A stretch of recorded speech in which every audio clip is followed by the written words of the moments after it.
WJR.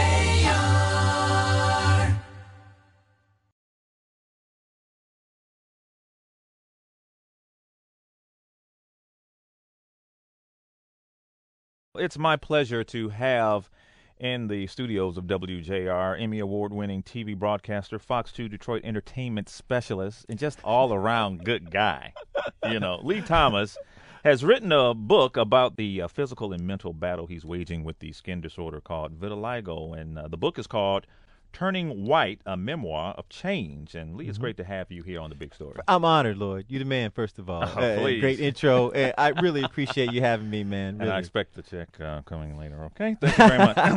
Well, the title of the book is really, really blunt and straightforward, but it's true. You know what? And I tried to have everything in the book be as honest as I possibly could make it. And the title of the book has gone through a couple of changes. Okay. But when I was in the process of trying describing what's happening to me, to someone, basically, I'm turning white.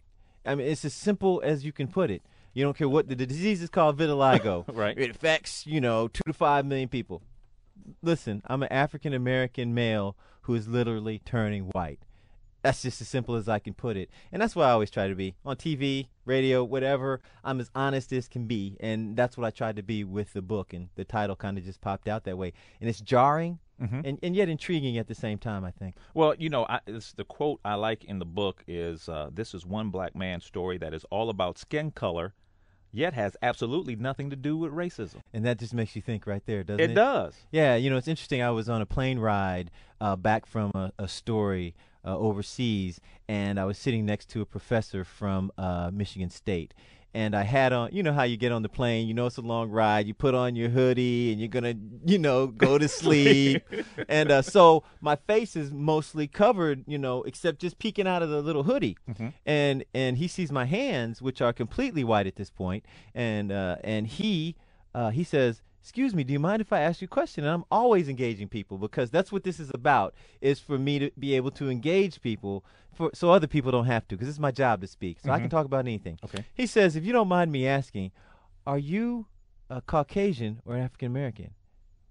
Whoa. Because my face, if you look at the cover of the book, it's white. You look at my hands, I'm peeking out from a hoodie. I just laughed. And I said, "You know what? I'm an African-American, No, but yeah, I laugh because, you don't know. You don't know. And people have all kinds of questions. And, that's what the book is all about, is answering those questions, 16 pages of pictures. And, it's really about the kid who called me and asked me to tell the story so that people would treat him differently. Is for anyone who has this disease or anything, that they're not getting over. People can look and hopefully it won't be as jarring for them the next time. They can ask. Let's talk about vitiligo and what exactly it is and what it does. Right. It's they categorize it as an autoimmune disorder, like rheumatoid arthritis. Okay. Where your body actually starts attacking your pigment cells. And literally, it starts eating away your own pigment. So instead of actually, I'm void of color. There's no pigment there, so that's why it looks white. So is there something that's inside that triggers that?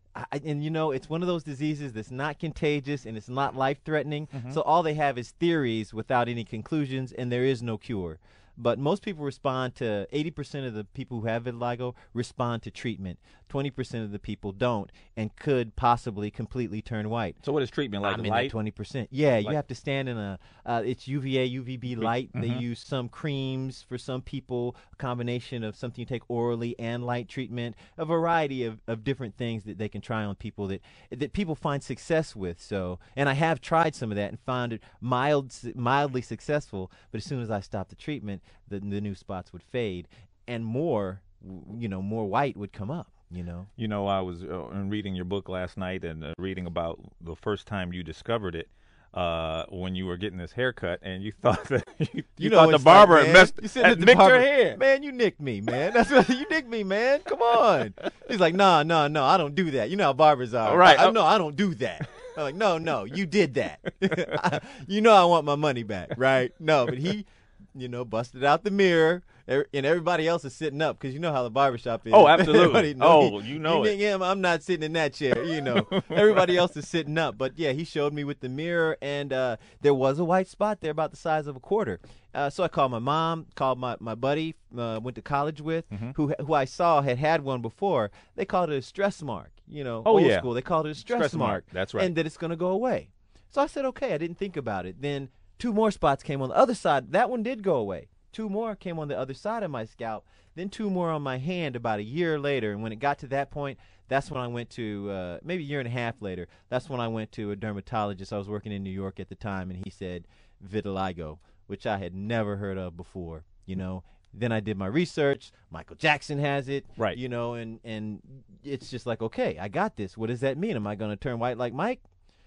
Not Michael Jordan, of course. We're not talking about I want to be like Mike. We're talking about, we're talking about Michael Jackson. King of pop, Michael Jackson. Yes. Okay. And I didn't, there is no definitive it's going to stop or not. I interviewed a guy who had it since he was 3, and his stopped progressing. Has it around his eyes, nose, mouth, his hands, half of his hands, but stopped. So there is no, it's going to go, it's going to stop, and they don't know. We're going to take a break and come back with more of your story. And the book is called Turning White, A Memoir of Change by Lee Thomas, Fox 2's own. And we'll come back with more of the big story here on News Talk 760 WJR.